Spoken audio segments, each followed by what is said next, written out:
Good evening, everyone.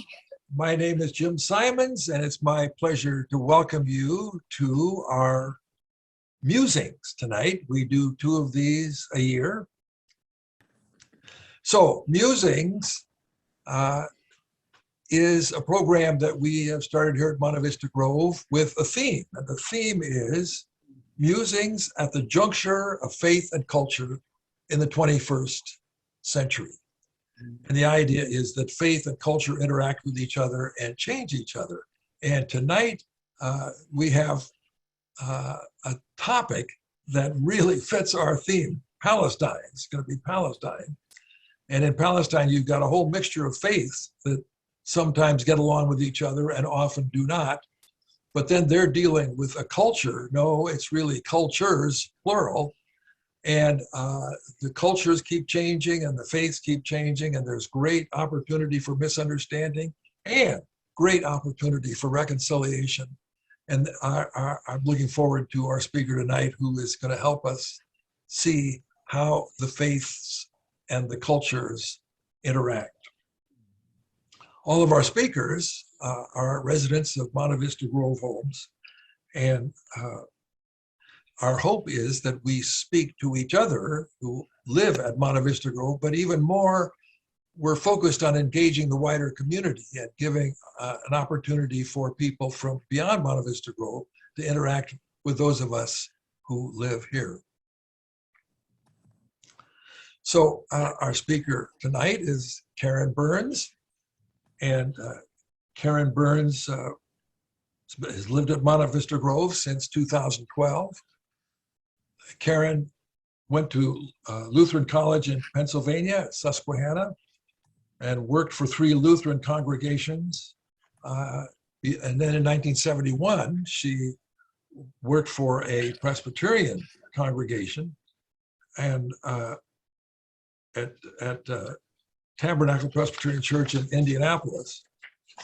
And then went to Fuller Theological Seminary for 7 years, 1976 to 84, and she was raising children, having children at the time. So it took a long time. And so she finished that and has worked at several Presbyterian churches since. And so I am delighted to welcome Karen and to invite her to tell us her story. Thank you. Well, we'll see if you're clapping by the end of it. So I am not an expert. I am a novice, but a long-term novice. I seem to do that, you know, having crammed 3 years into 8 at seminary. This is another long obedience in the same direction.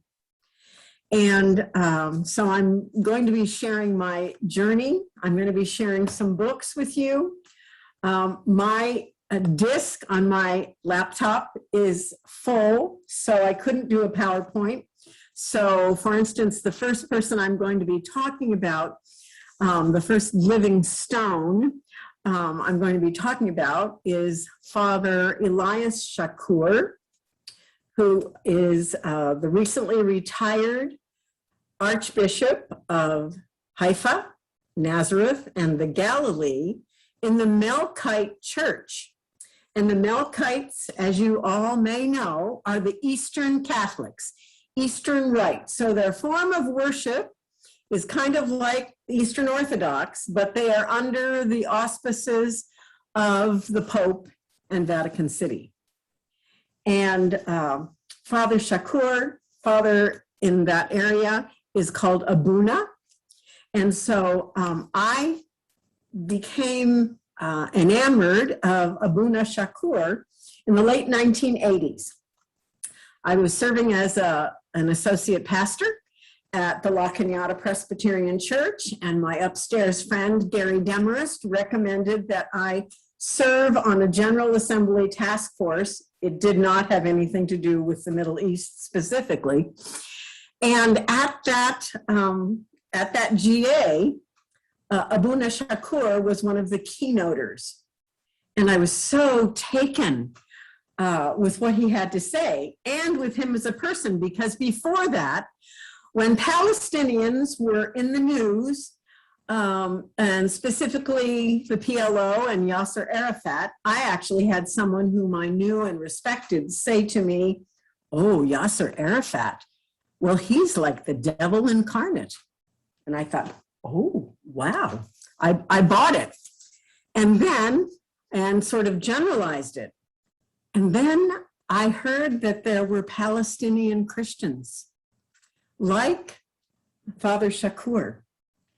And so after he spoke at General Assembly, that was right after this had been published, Blood Brothers. How many of you have read Blood Brothers? I have given dozens of copies of this book. And in it, Abuna tells the story of growing up in a small, historically Christian village in Palestine, and how when the Nakba happened, that's what Palestinians call the day, the catastrophe. Nakba means catastrophe, when Israel moved in. And until then, let me just pull out this chart. Even though at some point later, Golda Meir said, Palestine, Palestinians, there's no such thing. Well, that's not true, because in 1946 and 47, the white parts on this map are those where there were Jews, Israelis, and the green parts are those places in Israel, the land of Palestine, where Palestinians lived. And at the time of the Nakba, 750,000 Palestinians were run out of their homes, scattered throughout the Middle East and around the world. There's a huge Palestinian diaspora, and 500 villages were destroyed. And for Abuna Shakur, their story was typical. They were told that there would be some Israeli soldiers coming, IDF, Israeli Defense Forces, and that they would be coming and staying in, a few of them in every house in his village of Biram, B-I-R-A-M, in the Galilee. And so the Shakur children said, well, where will we sleep? Well, we'll sleep on the flat roof on top. Oh, that sounds like fun. And then after a while, they were told, well, there might be some fighting. And so they probably should kind of head for the hills. And they actually slept outside on the ground until it got, a month or so later, got cold and wet. And they went back and they were told, no way, you can't stay here. This is not your property anymore. But there's a village called Gish, and you can try that. And the people from Gish had been forced out, but the houses were still standing. And so that family moved there, and there were 3 times in Abuna's life that they tried to return to Biram, and eventually the only thing that was left standing was the church in Biram, which years later, a group of Palestinians with some Jews for Peace, I hope you know about Jewish Voice for Peace, rebuilt the church, but that's the only thing that is there. And that's the story of at least 500 villages. So young Elias Shakur was very bright, and he was sent to school in Haifa, and then to seminary, and then on to Paris. And he was a hard worker. And by the time he graduated from seminary in Paris, he was fluent in 8 languages. That's quite a lot. And then went back and found out where he was to be ordained. And he was sent to the small Galilean village, much closer to the Mediterranean, of Ibelin. And it was historically a Christian village also. These villages, when I say historically Christian, these were Palestinian villages. They thought that the forebears, the ancestors of the residents there, the Christian residents there, probably went back to 325 in the Common Era. That's like Constantine. And, but there were also Muslims in the community, and it was a tense, hateful kind of a problem. And so one of the things that he did on his first Easter there was that they needed to fix up that church too. It was in some disrepair. And they left the doors open. And it was, you know, a good liturgical celebration of the resurrection, but not much warmth. And so at the close of that service, he had a chain and he locked the doors of the church. And he said, you know, this is all about renewal and reconciliation and forgiveness. And that needs to start here. And we're not leaving today until there has been true forgiveness and reconciliation. And that began to happen. You know, one person stood up and said, I confess that I have had hateful comments, made hateful comments, and had horrible thoughts about you, and I ask that you forgive me. And so that was the beginning of renewal in Ibelin. And over the years, it was very apparent that what needed to happen was education for children.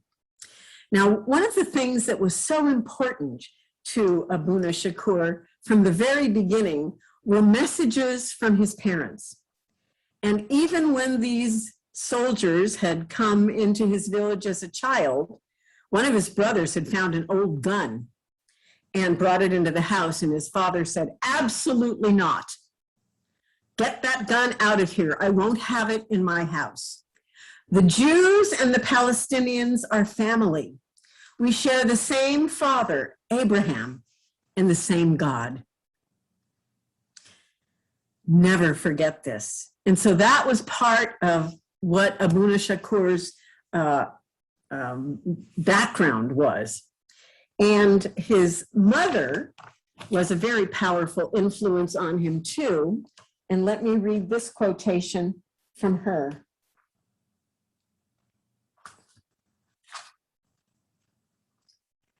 At one point, I didn't mention this, but when they were staying in the village of Gish, Mr. Shakur, Abuna's father, and two older brothers were taken away. And of course, you know, that happens all the time still in the refugee camps. And his mother prayed, Lord, only you know where Michael, his dad, and our boys are this night. Will you watch over them for us and keep them safe? We place them in your care. Allow us to be your servants here in Gish. Use our lips, hands, and feet to comfort the suffering and bring peace to bring the peace of your spirit. Amen. And so over the years, Elias Shakur has asked himself, do you want us to be your lips, hands, and feet? If so, can you use mine? And God has certainly used him. And so over the years then, this little village of Ibelin, from 325 CE, once there was forgiveness, there was the beginning of schools, and they needed to have high schools first.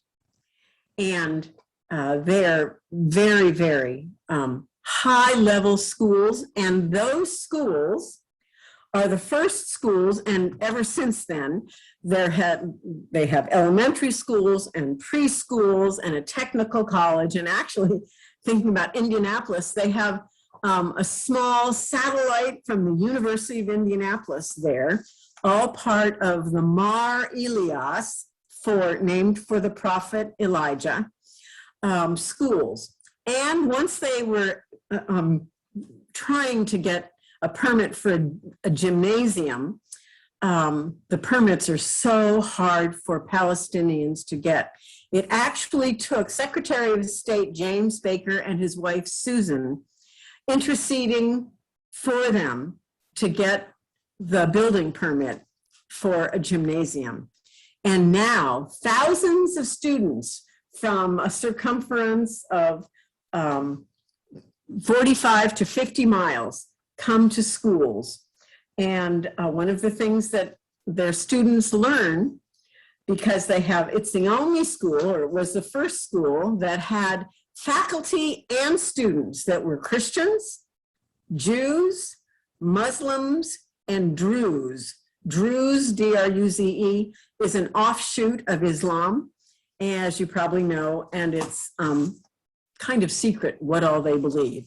And their faculty then are Arabs and Jews. So, and then the students are too.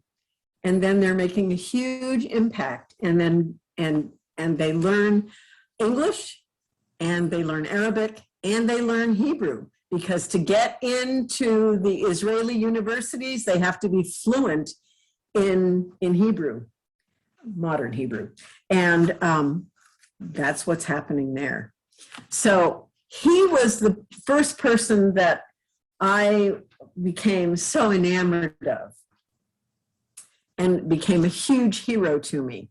And I commend his books to you. Blood Brothers, we belong to the land, not the land belongs to us.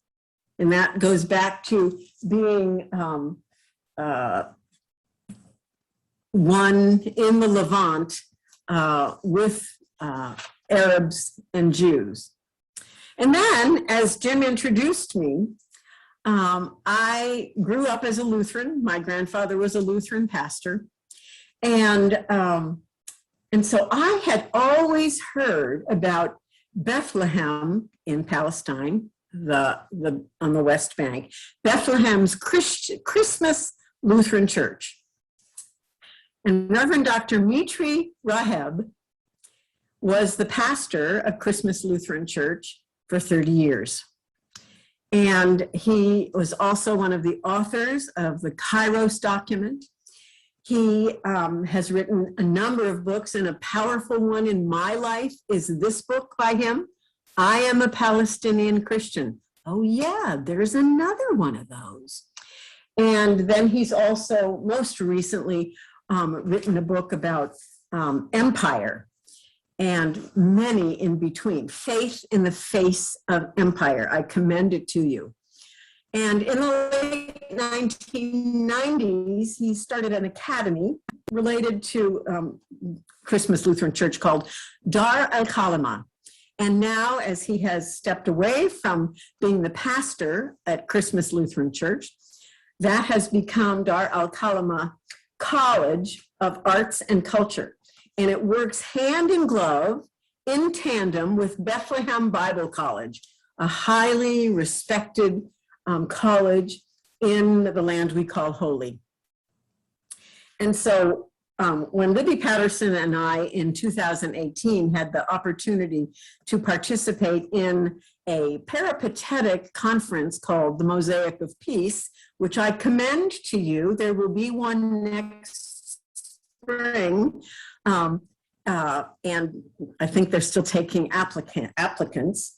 One of the moving opportunities for me was to go to Christmas Lutheran Church and actually be served Holy Communion by Mitri Raheb.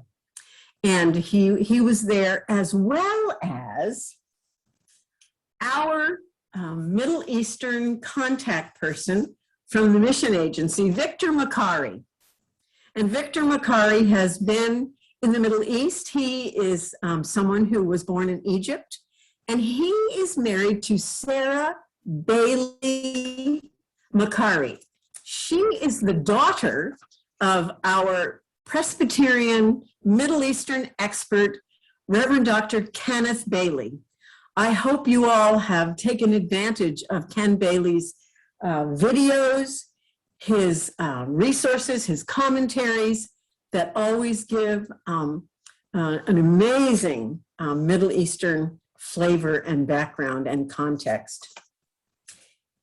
And Victor Macari also was there, along with the new pastor at Christmas Lutheran Church, another Palestinian Christian Lutheran by the name of Monte Isaac. And this is one of the newer books that I've read, and I've given at least a dozen away, called The Other Side of the Wall, a Palestinian Christian narrative of lament and hope. One of the things that is a question that many people have, and I had, is, okay, well, if God said to Abraham in those middle chapters of Genesis that everything from the Jordan to the Mediterranean would be an eternal gift to you and your people, how do we figure that out with Palestinians? I mean, the whole Zionist, which isn't religious, perspective is that it's our land, not we belong to the land and we need to share it. And one of the things that Monte Isaac does in his exegetical passages, work in this book, The Other Side of the Wall, is to talk about how in Scripture, when expansive boundaries were mentioned, that meant the whole world. Let me read this for you.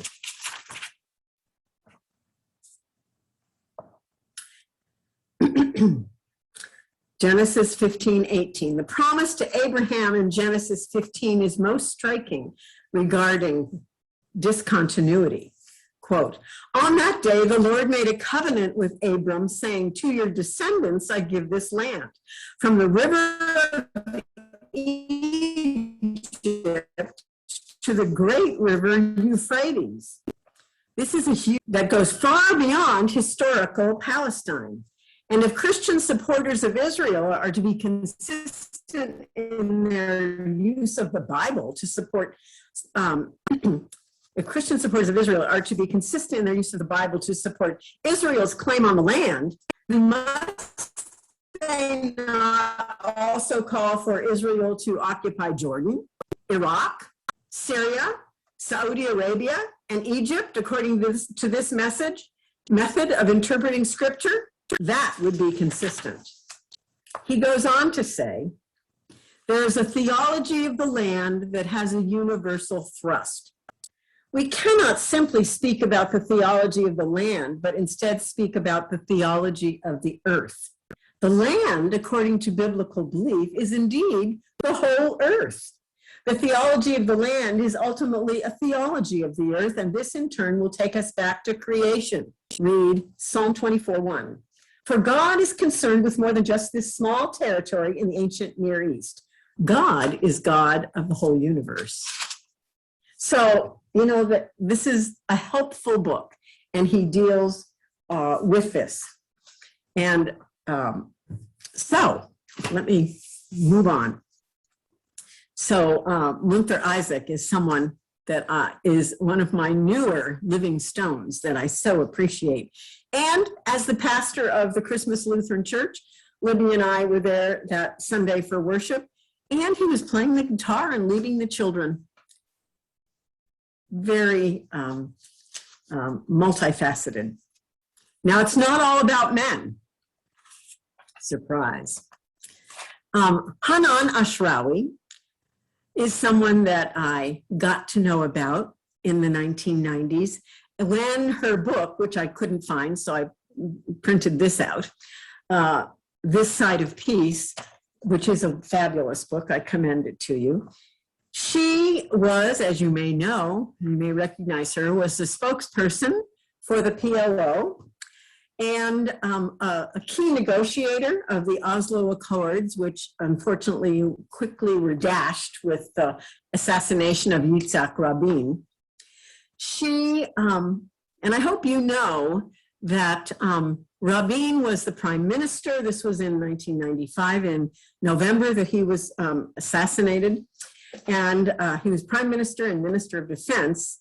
And he had, the crowds had been egged on by the current prime minister, whom we know as Bibi Netanyahu. In July of 95, he led a mock funeral with a coffin and a hangman's noose, leading the chant, "Death to Rabin."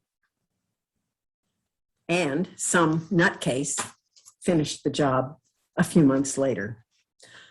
Hanan is a professor. She is a poet. She has been a politician. And she is someone that, with this stature of being spokesperson for the Palestine Liberation Organization and subsequent iterations of Palestinian leadership, is a Christian. And she is married to a man who is described as a Christian Jerusalemite. And she's just an amazing living stone. She has received earned doctorates and received 11 honorary doctorates, and she's only a few months older than I am. Okay.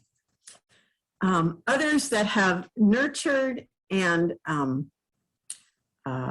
encouraged my formation are some organizations.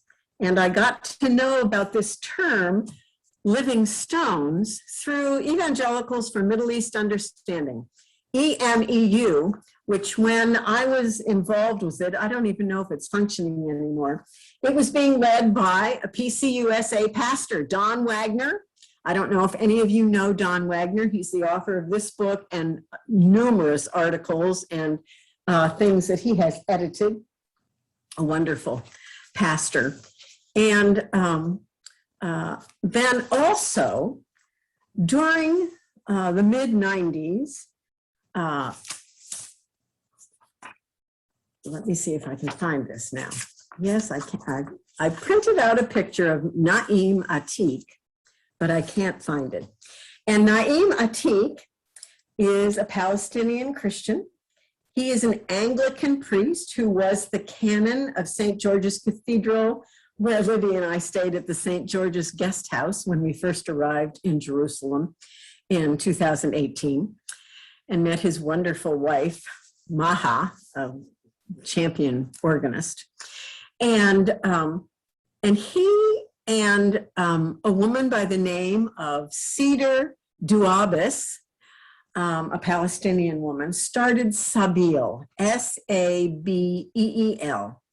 And Sabeel is an organization designed to bring Palestinians together. You know, we have Fatah and Hamas, and to draw them closer together to Christ, and to work constructively and non-violently for peace. And one of the things that I have so appreciated by Father Shakur, by Mitri Raheb, by Munther Isaac, by Sabeel, is that all of them are of one accord, that it can't just be good for the Palestinians.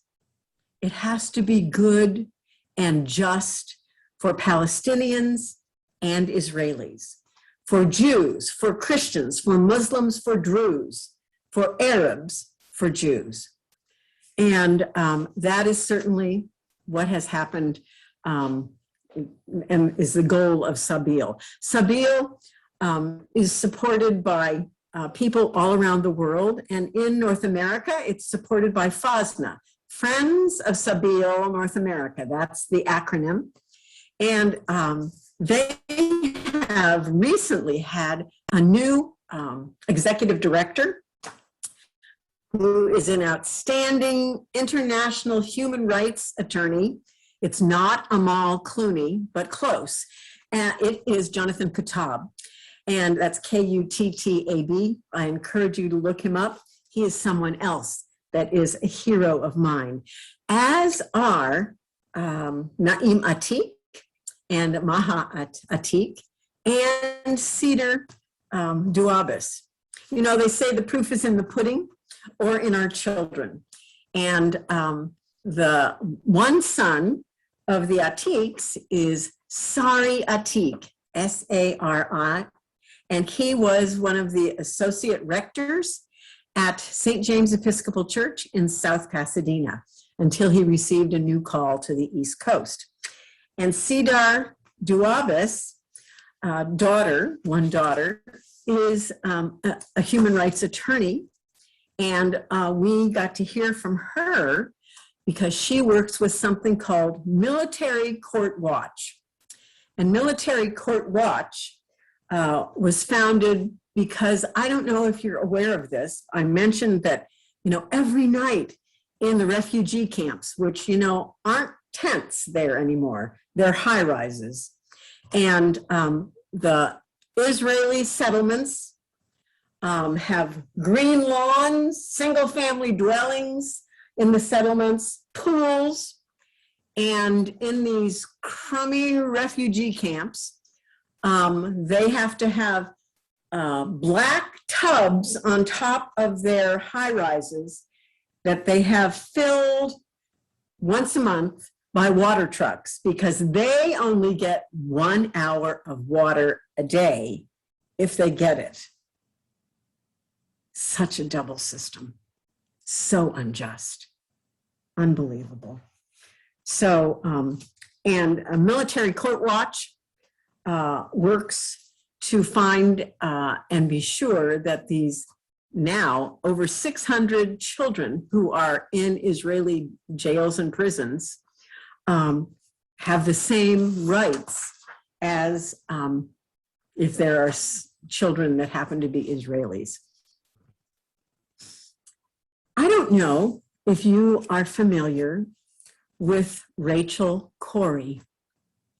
Rachel Corrie was a college student who was doing her senior project in the West Bank in 2003.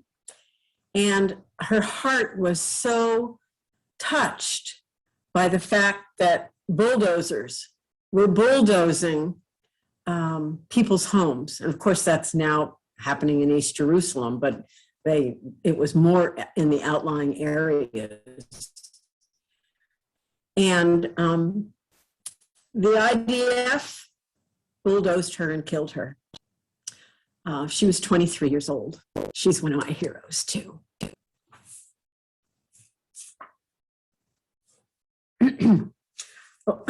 Another place that I have encountered some of my heroes was the short-term organization that was missional in focus called Presbyterian Global Fellowship.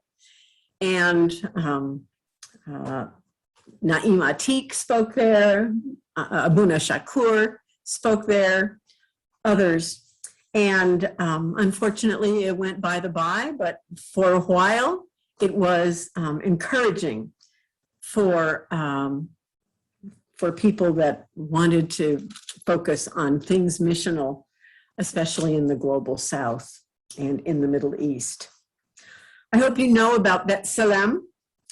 It's B-T-S-E-L-E-M, that works to end the occupation so that there would be justice, as I mentioned before, for both Palestinians and for Israelis. It was Libby's and my pleasure and privilege to also hear from some real cutting edge business people. Omar Barghouti is a Palestinian who spent some time in our Midwest and has started many, many businesses for Palestinians because, one of the things that happens is that there is that double standard.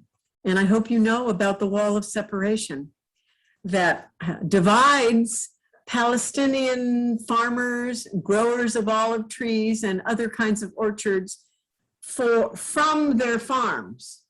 And then because of the 25 feet high, 550 foot long wall of separation that was started under a ruse, supposedly to protect areas from Palestinian terrorists. You know, Bethlehem now is almost completely choked. And many, many Palestinians don't have access to their land. And the Israel law says that if they don't work their land for 3 years, then the Israeli government gets it. It's really such a setup.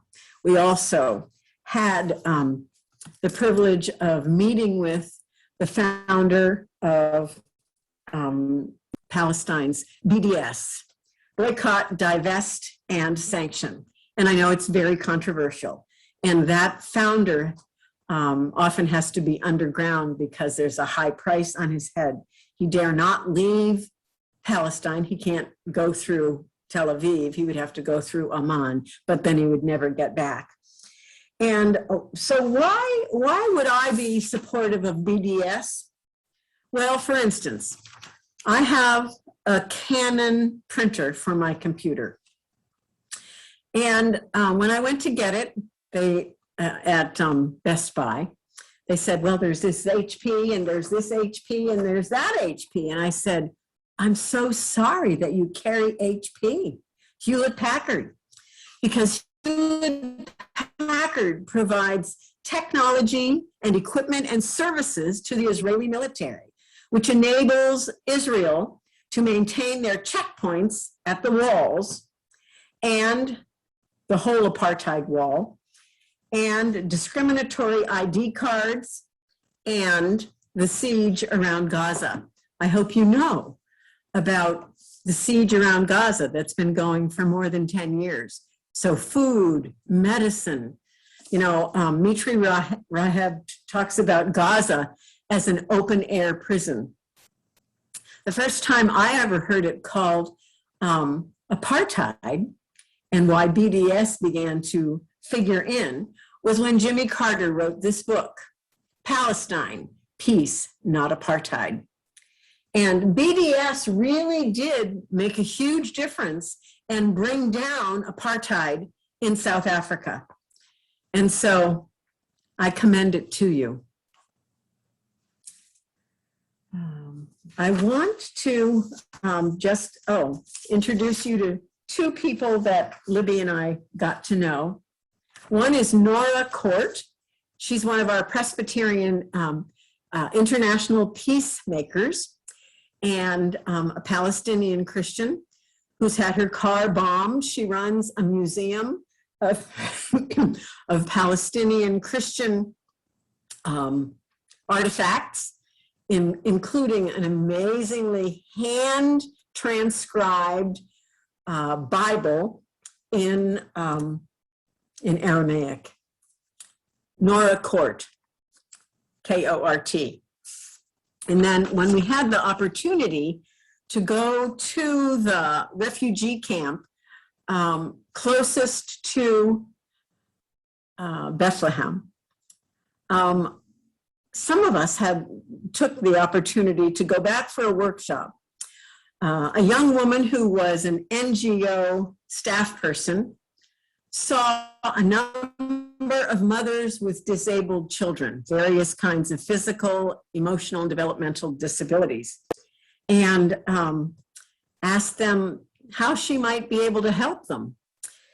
And they said, well, we need money so that we can have appropriate blocks and muscle training and books, because there's no special school for our children. And so this NGO person said, well, what are your skills? And they said, cooking, we cook. And so some of us went back and experienced the cooking of wonderful Palestinian meals. And now this group, which is called Noor, it's kind of like that place for events in Pasadena, N-O-O-R. Noor has a bed and breakfast, it has a cafe, and it's quite amazing. You know, no gifts, no skills in God's economy are wasted. And, you know, and this is a very ecumenical, interfaith kind of a deal. As you can see, our primary cooks were Muslim women. let me see where I am. I'm about out of time. I have 25 seconds. So I'm going to turn that off so I can not have it go off. Okay, and I want to just end with something that Abuna Shakur has written. And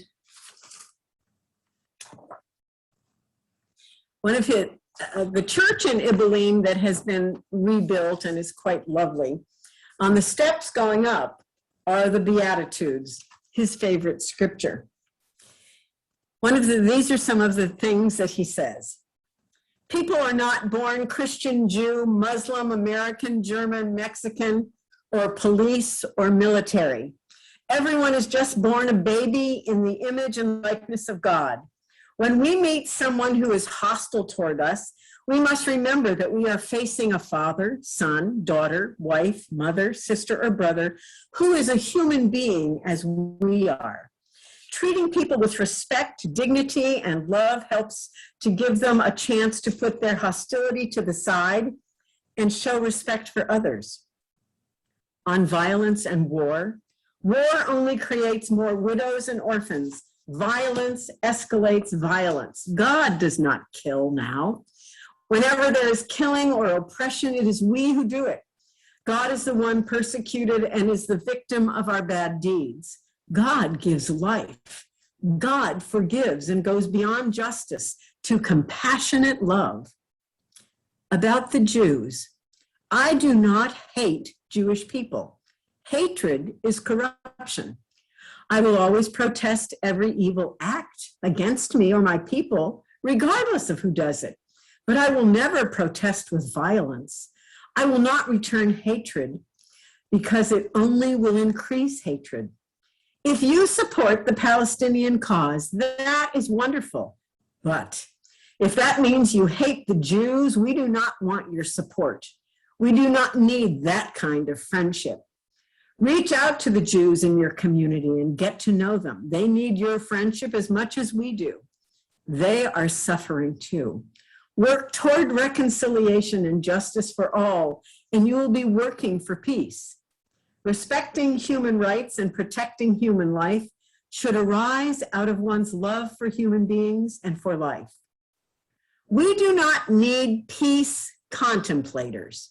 Contemplators sit and think, but don't do anything. We need peacemakers.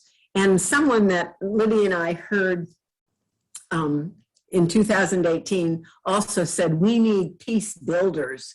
Peacemakers get busy and do something. And then he said, tolerance and acceptance. I do not, quote, tolerate anyone. To tolerate is to put up with something or someone you don't agree with until what bothers you changes or goes away. You endure and resist the action of someone else. When you tolerate someone, you're not fully accepting her or him. But when you accept someone, you are not looking for him or her to change. You accept all that a person is, with all their shortcomings and faults, as well as their gifts and talents. You see them as children of God. And then finally, the four things that Mitri Raheb left with us. One, there are four P's, the letter P in the alphabet. One is prayer. Prayer keeps us going. Two, pilgrimage. Come and see and meet the living stones. Political activity is third. Your voice counts. And I hope you get things from the Israeli-Palestinian network of our denomination, and then are in touch with our senators and with Judy Shu. And then four, pick a project to support. For me, that happens to be the Mar Elias schools in Ibilene and Sabil and other things. So I commend that to you and am open to questions, but I'm no expert.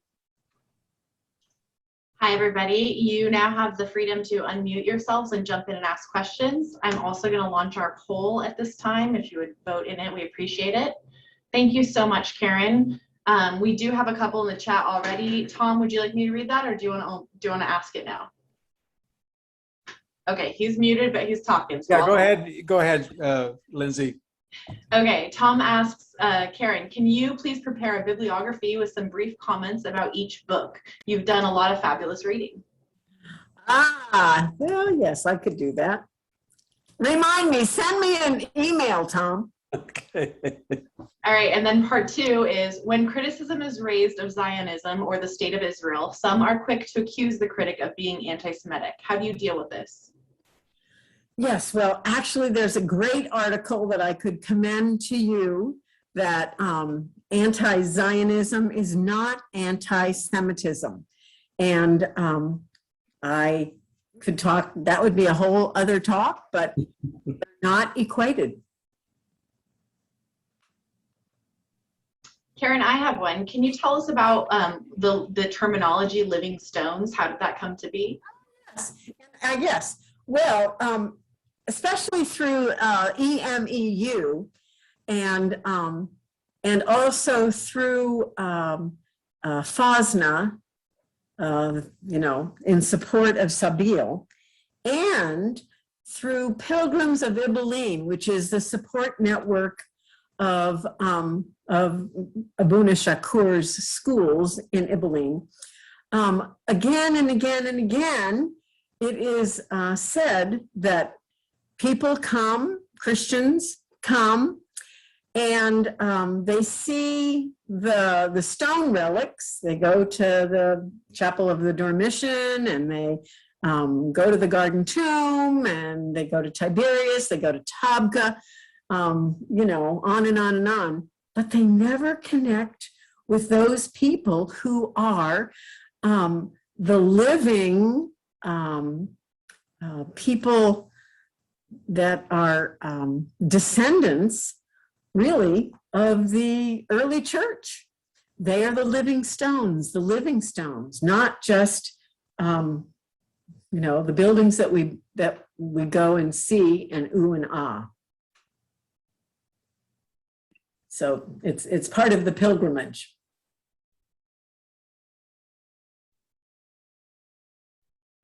Yep. Can I raise a question? Go ahead.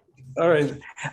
Karen, one of the things that I've read several times now in the last couple of years is that the population of Christian Palestinians is plummeting. And yeah, let me show you this whole thing then now. So this is what has happened. This is turn it upside down. Okay. There we go. Where it started. And as I said, 750,000 Palestinians left around the Nakba, and now this is how, you know, the West Bank and Gaza, for a little old Gaza over here, with its ring around that can't let any ships with goods get in. And as Mitri Raheb says, well, it's like Swiss cheese, and the Israelis get the cheese and we get the holes. And in the West Bank, the population of Palestinian Christians over against Palestinian Muslims and Jews and Druze is only 2%. It's only 1% in Gaza, and there's only one Christian church in Gaza, as I understand it. And but in the West Bank, so the population, the Christian population is 2%, but 33% of the helping agencies that come from the local people, not international NGOs, are by Palestinian Christians. Pretty amazing, eh? But yes, it continues to be such a drain.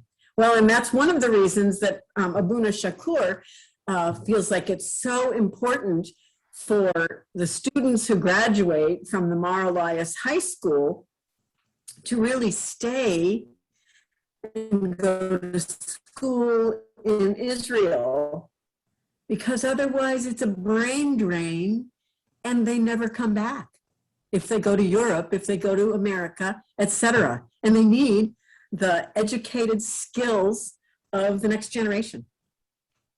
So you are so right.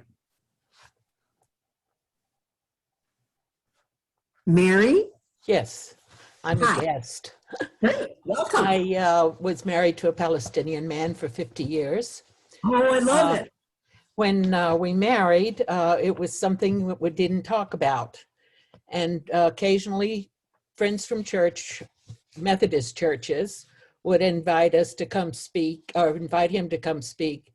And we would always come away with, well, that was God's plan for them, you know. So he didn't talk about it for a long time. And then it helped me, if I may, talk about The Link, which is a publication of Americans for Middle East Understanding. Absolutely. And it was very helpful for me to get a history and understand all of the background, because I don't think we can avoid the background. That's just my personal opinion. And I think promises were made. If you go back to the Balfour Declaration and the English trying to appease the Arabs and trying to appease the Jews. And in my opinion, again, I felt like the Arabs were asked to pay off the mortgage that the Jewish people had, or the burden that they had incurred in the genocide. And I don't think that could ever be eradicated. So I'm just, since he's gone and he's left me that legacy, I just felt like I wanted to make that comment, and I do appreciate your remarks. I was so pleased to mention Hanan al-Shrawi. I met her years and years and years ago when she came to stay with a family of a student I was teaching at Santa Monica High. And at that time, she was representing Arabs who had been wrongly accused in the Israeli courts. And she just went on from there. I've heard her on several occasions now. As have I. Yes, she's awesome. She's an amazing woman. But anyway, thank you so much for letting me join. Thank you so much for sharing that. Yeah, we have a lot more we need to learn. And Oh, yes. I have been studying and remembering, Daryl Myers is someone that is known to many of us, and he has way more expertise in history than I do. And another person that's written a lot of books on this and is a Presbyterian pastor, went to Fuller and teaches at Calvin, is Gary Burge. And I think we could certainly get him for a convocation, by Zoom. Thank you so much. Thank you. Karen, we have a question in chat for you from Norm. Do you have news of ways in which the graduates of high school and technical college have lived out how Jews and Palestinians, Jews, Muslims, Druze, and Christians can live together like brothers and sisters? That's a really good question. And I probably need to be reading the newsletters from Pilgrims of Ibalim more closely to be able to answer that.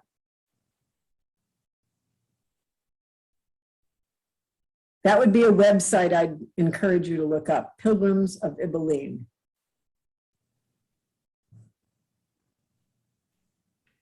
We have another question in the chat from Lynn. Any thoughts on why American Christianity seems in general to be uncritically pro-Israel?